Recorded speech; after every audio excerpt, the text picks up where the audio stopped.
Hello everyone, welcome back to my channel. I hope you all are doing well and you are also preparing pretty well for the DBT JRF examination. So, as you have requested me to provide some questions related to bioprocess engineering or industrial biotech, so here I am with the questions. So, stay tuned and don't forget to subscribe the channel to make me feel motivated to make some more content. So bioprocess engineering is one of the most important unit if you are targeting for DBT JRF. You can't skip this unit because so many questions are asked from this unit and that too from a very basic level. So we will see some questions and try to gain insights that what can be asked. So I will provide some important questions today. So you can write the notes in your revision copy so that you can revise it in a very short period of time.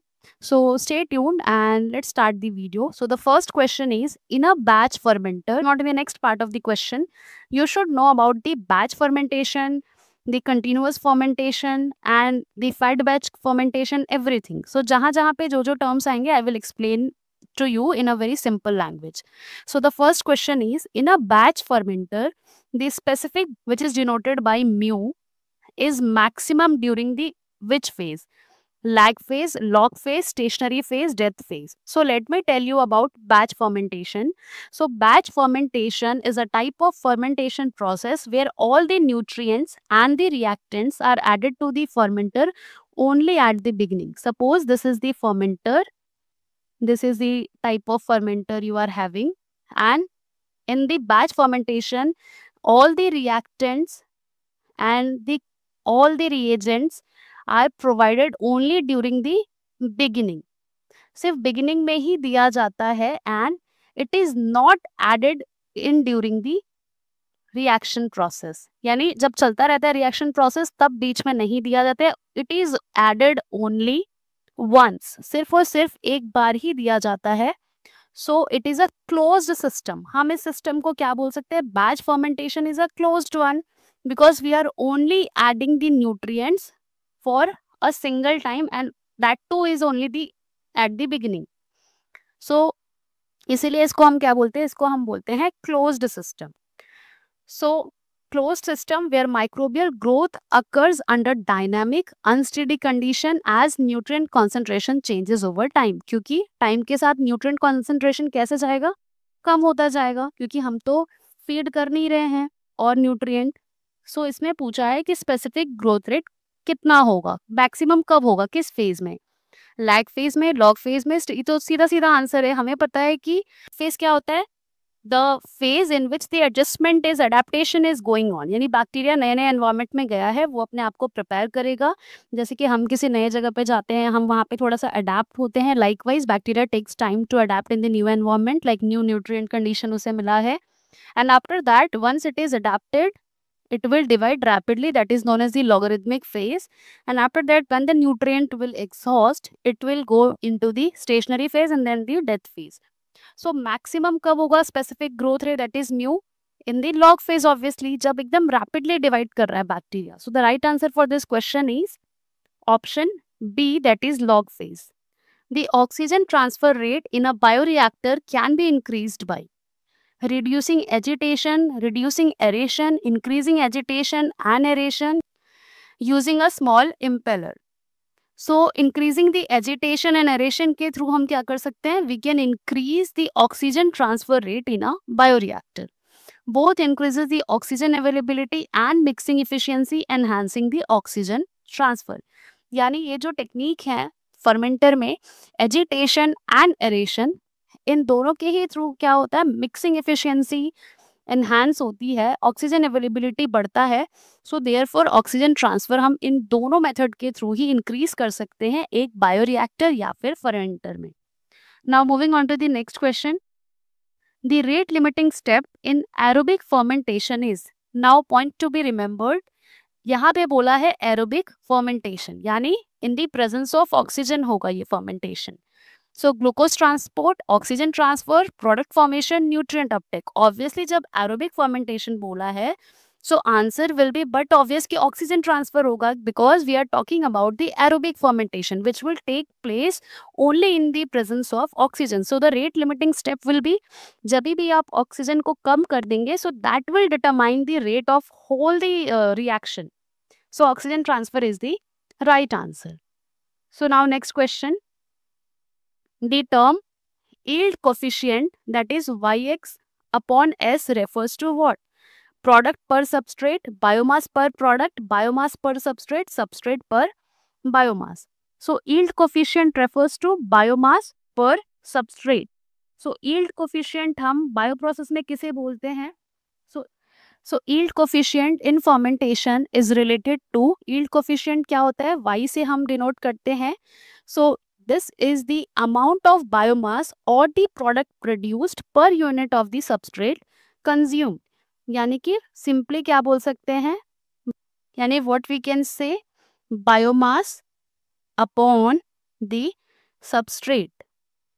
यानी कितना substrate का consumption हो रहा है तो biomass बन रहा है. So C is the right answer. Now next question. Fed batch culture is mainly use to do what? अभी हमने पढ़ा था बैच कल्चर के बारे में.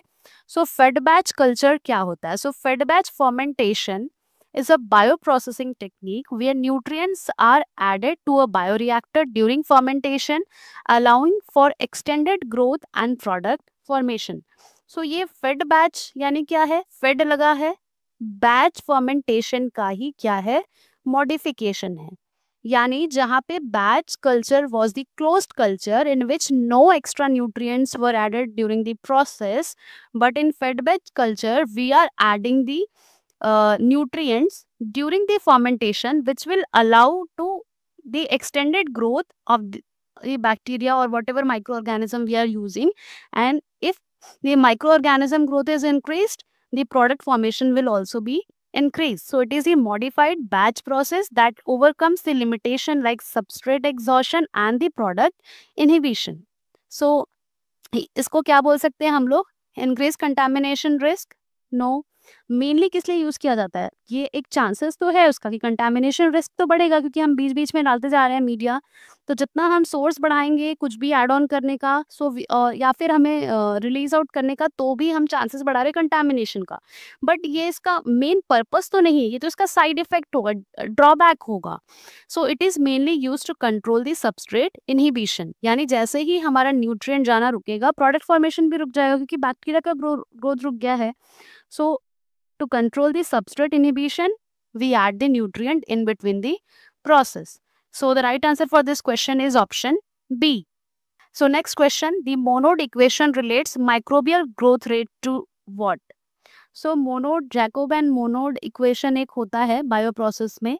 So जो Monod equation है, it is the mathematical model describing the relationship between the specific growth rate of microorganism and the concentration of a limiting nutrient. यानी कि substrate, यानी कि क्या करता है, जो growth rate है बैक्टीरिया का वो और substrate के बीच में relationship बताता है that if the concentration of a substrate decreases, what will happen to the growth of the microorganism.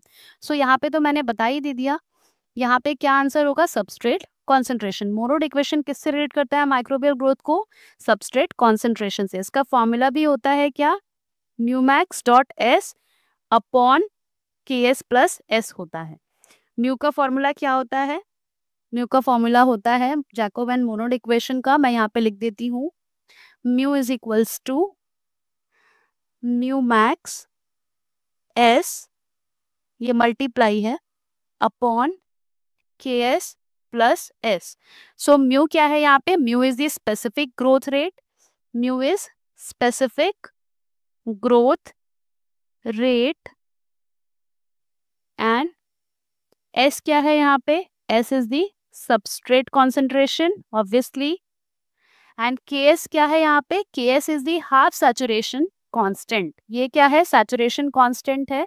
सो इस वाले फॉर्मूला से न्यूमेरिकल्स भी आपको पूछा जा सकता है. So it is dependent on to the substrate concentration. So now moving on to the next question. The dilution rate in a continuous culture is defined as what? Mu max upon S, F upon V, V upon F, Y X upon S. So ये question मैंने पिछली बार भी अपने channel पे करवाया है बहुत बार, bioprocess का जब सेशन मैंने लिया है.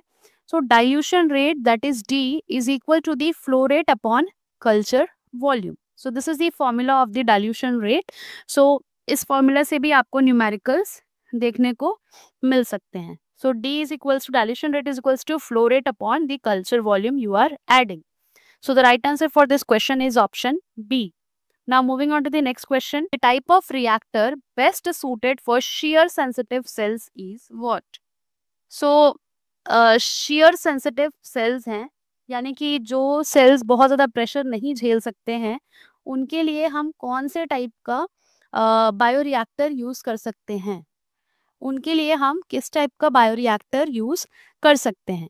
सो स्टर टैंक बायोरिएक्टर ये तो हम यूज़ नहीं कर सकते, because in this vigorous shaking and stirring is there, because बहुत ही ज़्यादा स्पार्जिंग एंड स्टरिंग होता है इसमें, तो विगरस होगा काफ़ी. तो ये जो सेल्स हैं, सेंसिटिव सेल्स जो हैं, जो शेयरिंग नहीं टॉलरेट कर सकते, वो तो रप्चर्ड हो जाएंगे. तो ये वाला तो हम बिल्कुल भी नहीं कर सकते.